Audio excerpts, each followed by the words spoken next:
Hey guys, welcome back. Today we're indoors in a garage and we're going to be talking about how to improve our golf swing from home. So, for a lot of us living in Canada, living in the States, we have the winter season upon us, 4 to 5 months of being indoors. Some of us can maybe play some rounds of golf. Most of us, are snowed in here in Canada, especially. And we're just practicing indoors. We got a lot of indoor facilities now, which is awesome. But for a lot of us that are, especially that we're busy, or can't travel because of the weather situation, you can actually get really good at your golf game from home. And that's what we're going to talk about. So this is the at-home edition, and today we're going to talk about slice. Okay, how do we fix the slice from home? How do we get better at our movements and understanding our movements from home? So two main issues, as you've seen in other videos that we posted: causes of slice, club face control, and swing path. Okay, so first we're going to talk about club face. If we have an open club face coming down, we're always going to hit a slice. Okay, unless you have a tendency to square or shut the face on the way down. Usually, an open club face is going to cause you to swing across, as that kind of helps square the face. So if you're not squaring the face by doing this motion, when you swing super to the left, it kind of squares the face, even though it's still rotated where my left hand, the top of it's facing the sky. So even though it's still facing the sky, if I swing super left, that kind of helps square the face a bit. So from this side, if I swing super left, kind of squares up the face, okay, and a lot of rotation. So that's kind of an indirect action that we have when we're swinging the golf club with a super open club face. So step one is understanding what a straight club face is. And to understand that, we're going to talk about our posture. So if I'm completely straight and my hand is matching my spine angle, if I bend forward into posture, I'm not moving my forearms, but my hands are matching my spine angle. So my spine angle is here and so are my hands. So that just happens when I bend in my posture. So that is a square club face. Meaning, if my club face was vertical and so is my spine, and I bend forwards, the the club face kind of angles a little bit as well.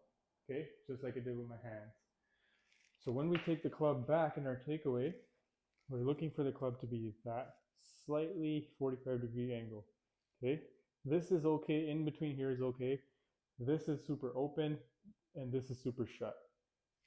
Okay, so usually in golf, if you're super open and you just try to be here, it's not going to work. It's probably going to just go to there. So you usually have to feel a big exaggeration. So if you're at home, you should be looking in a mirror and seeing the difference between this, and then feeling it. So how you would do that and how you get better at home is you take it back fast and it goes there naturally, right? So you slowly take it back here, visual cue from the mirror. Okay, that is definitely, I can see with my eyes, it is not open. So this part of the swing, you can even see it without looking in the mirror, but it's always good to look in the mirror so you can tell that the club face is not open. So what does that feel like? Then you try to repeat that feel without looking. Can you get there? Good. But the problem is when we go fast, it wants to go back there again. And that's why swing changes are hard, because everybody always practices at a full fast speed. Light back on. Okay, so slowly increase your speed, and you can do it fast. Boom, you can consistently do that. Do that with all your golf clubs. Then, if you have a net at home, go ahead and hit some balls. Try it at a slow speed and then work it up to a faster speed. Just a little half swing and see if you can not open the face. Then you can go to the driving range or indoor golf facility, depending on your situation where you live, and you can go hit some shots and see if you can actually do it with a ball there. Okay? Now let's move on to a slice. Okay, so let's say your club face is square, but you're still coming over the top, across the top. We have some tools here. Most of us have the dumbbell at home, the stretch band. Okay, We're gonna start with the dumbbell first. If I take the dumbbell and it's like a 45-degree angle right here, okay, so that's the swing plane. You can see when I twist it over this way, it's on a 45-degree angle the other way, okay? And that's the kind of a motion that causes a slice. So if we come like too far forward, spinning our chest early, and we're like throwing this, okay? Many reasons why we do that. One is a club face. Another is people want to hit with their arms instead of learning how to use momentum in their body to hit. They want to really active with their arms because they want to chop this and hammer this with their arms. So you should watch other videos we have on learning how to use our body and relaxing. Here's a power lever video. But we want to understand that this is at this angle here. We want to see it coming down this way. So this is a good visual using something else other than a golf club. Get this 45-degree angle, you set it. Now you just turn and then learn how to bring it back down like that. And what you'll notice is if you hinge your hands to the right, twist the dumbbell this way, you turn, and you bring it down 45 and you get back to here, it looks like that again, okay? Which is the same thing as your hand. If I hinge my hand this way as if I'm gonna hit something, I turn. As I turn back, I want my hand to be in that same position, and then I release. I get here and release. You don't want to get out here or throw the arm where the dumbbell goes this way, okay? So that can either happen with the wrist or it can happen with the elbow, okay? So chicken wing also brings us here, pulling the club down.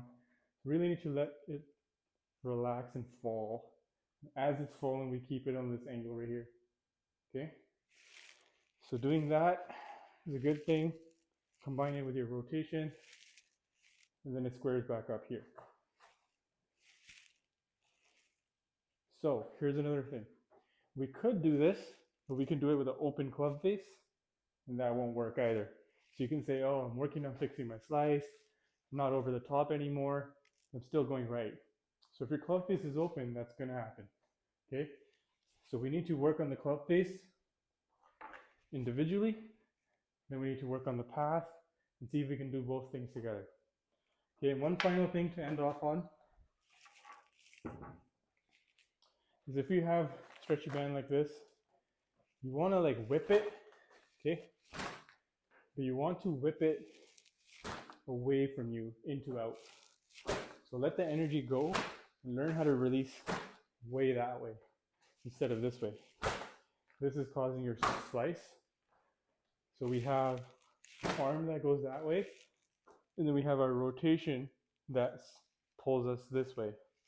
So we have one thing that's going that way, another thing that's going this way, and that kind of neutralizes it. The problem is when we spin and swing left, everything goes left, okay?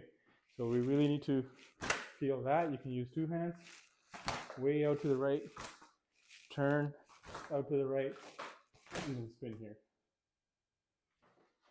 All right, give these things a try, and we'll have more videos coming out on other swing issues and more things on slices because there's so many things that cause the slice.